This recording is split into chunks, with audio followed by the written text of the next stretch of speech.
大家好，比特币这一次1011世纪大清算，也就是价格跌到10万美金附近。早上是在推特上面跟朋友们分享，贝莱德是大约均价10万05千美金，又买了4万5千枚的比特币，价值50亿美金。我是感觉牛市依旧哦。那等下来分享几张图表。不过有朋友是在讲那一只神秘金鱼做空10几亿美金，平仓了近90%的仓位，但是好像现在上涨，它又在加仓。那这个位置我们应该如何判断？等下来分享一些观点。国语很烂，感谢点赞，或者新粉丝也可以加入我们 Discord 交易圈。另外，如果你正在考虑交易加密货币，我个人是选择使用 OKX 交易所，它是全球最大的加密货币交易所之一。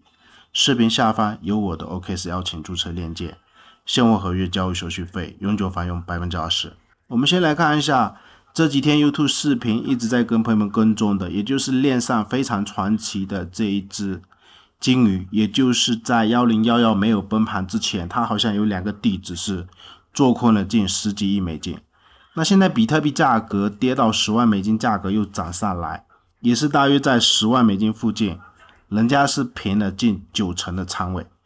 前几天，昨天是仓位还有9000万美金附近哦，那现在是好像又加到1亿6千万。不过我的观点是，你要跟之前的10几亿美金去对比，现在虽然是短线有在加仓，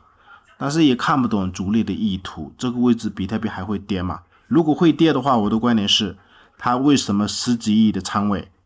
不继续加仓到比如说10亿美金？所以我们来看一下比特币日线的图表。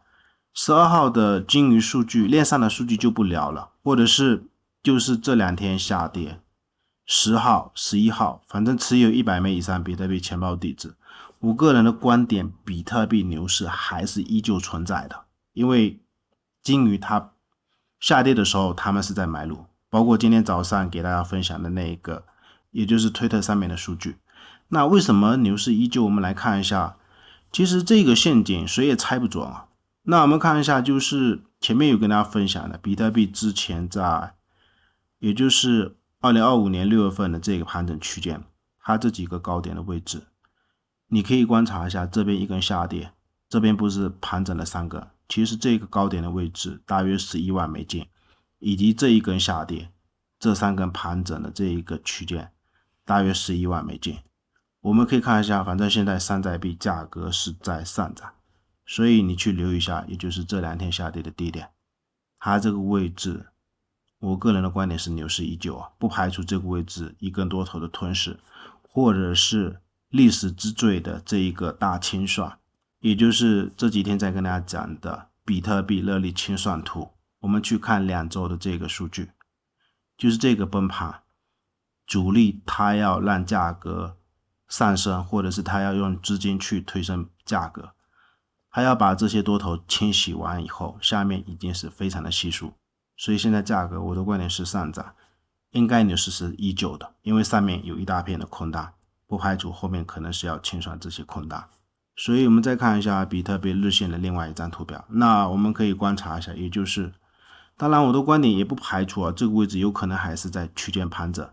那我们去看前面的这个大箱体，一个高点、2个高点、3个高点，上面可能是陷阱，或者是一个低点、2个低点，包括这个位置盘整区的低点，下来也有可能是陷阱。既然盘整箱体下来，价格又回进来，那我的观点是，反正尽量给我看涨。而且还有一个方法，也就是低点更低的价格配合这一个低点更高的指标，这种背离一般以往的经验，只要有背离的结构，大概率比特币有可能会回到像这种背离的起跌点。最后感谢大家收看对我们